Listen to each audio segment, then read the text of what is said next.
Hello, friends and neighbors. Welcome to the Sunny Side of Life Bible in a Year experience. Join me each day as I read the Bible from start to finish. I'm reading from the Life Application Study Bible, New Living Translation, published by Tyndale House Publishers. I pray this daily reading will bless you as much as it does me. So let's get started. March 21st, 1 Samuel chapters 7 through 9.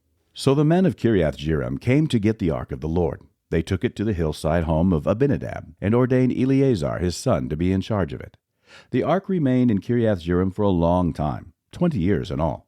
During that time all Israel mourned because it seemed the Lord had abandoned them. Then Samuel said to the people of Israel, "If you want to return to the Lord with all your hearts, get rid of your foreign gods and your images of Ashtoreth. Turn your hearts to the Lord and obey him alone. Then he will rescue you from the Philistines." So the Israelites got rid of their images of Baal and Ashtoreth and worshipped only the Lord. Then Samuel told them, "Gather all of Israel to Mizpah, and I will pray to the Lord for you." So they gathered at Mizpah, and in a great ceremony drew water from a well and poured it out before the Lord.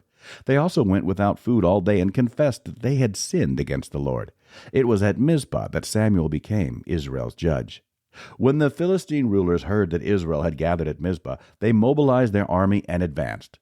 The Israelites were badly frightened when they learned that the Philistines were approaching. "Don't stop pleading with the Lord our God to save us from the Philistines," they begged Samuel. So Samuel took a young lamb and offered it to the Lord as a whole burnt offering. He pleaded with the Lord to help Israel, and the Lord answered him. Just as Samuel was sacrificing the burnt offering, the Philistines arrived to attack Israel. But the Lord spoke with a mighty voice of thunder from heaven that day, and the Philistines were thrown into such confusion that the Israelites defeated them. The men of Israel chased them from Mizpah to a place below Bethkar, slaughtering them all along the way. Samuel then took a large stone and placed it between the towns of Mizpah and Jeshanah. He named it Ebenezer, which means the stone of help, for he said, "Up to this point, the Lord has helped us." So the Philistines were subdued and didn't invade Israel again for some time. And throughout Samuel's lifetime, the Lord's powerful hand was raised against the Philistines.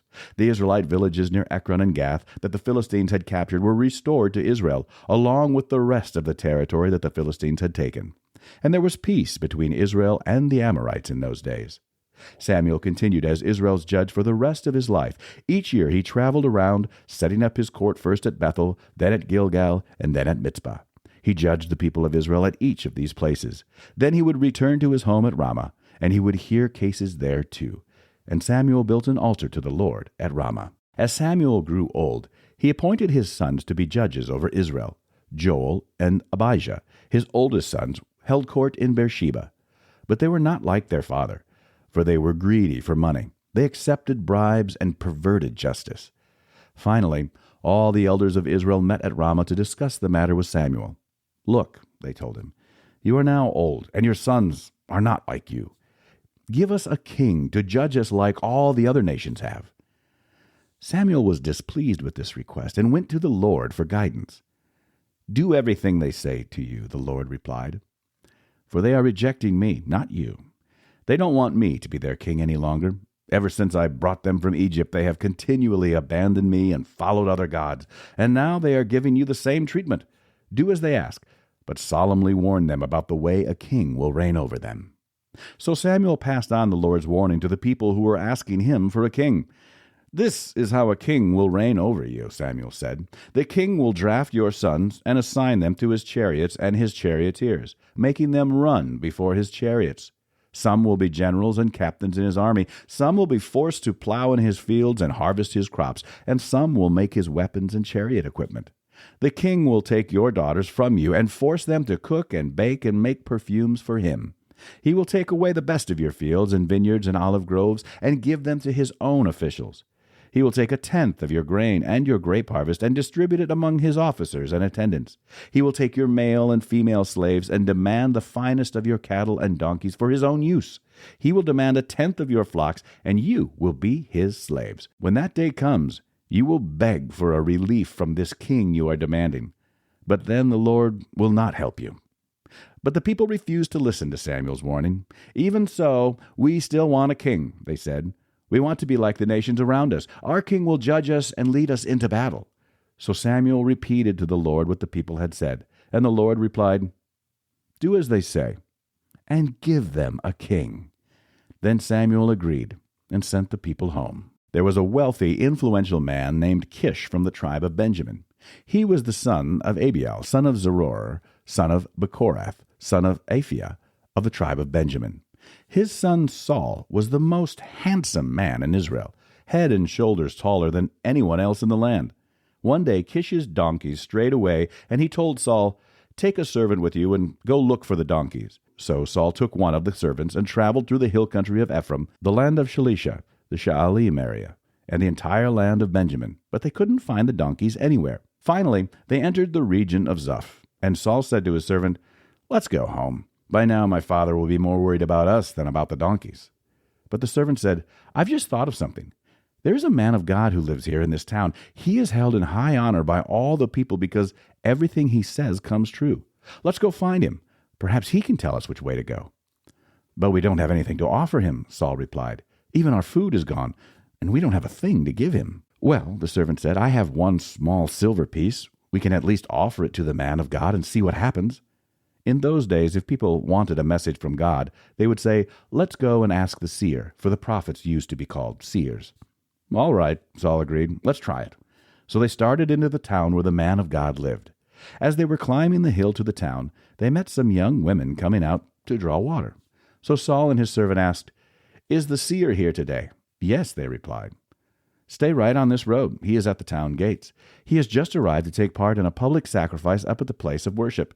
Hurry and catch him before he goes up there to eat. The guests won't begin eating until he arrives to bless the food."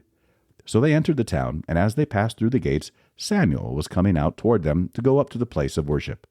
Now the Lord had told Samuel the previous day, "About this time tomorrow I will send you a man from the land of Benjamin.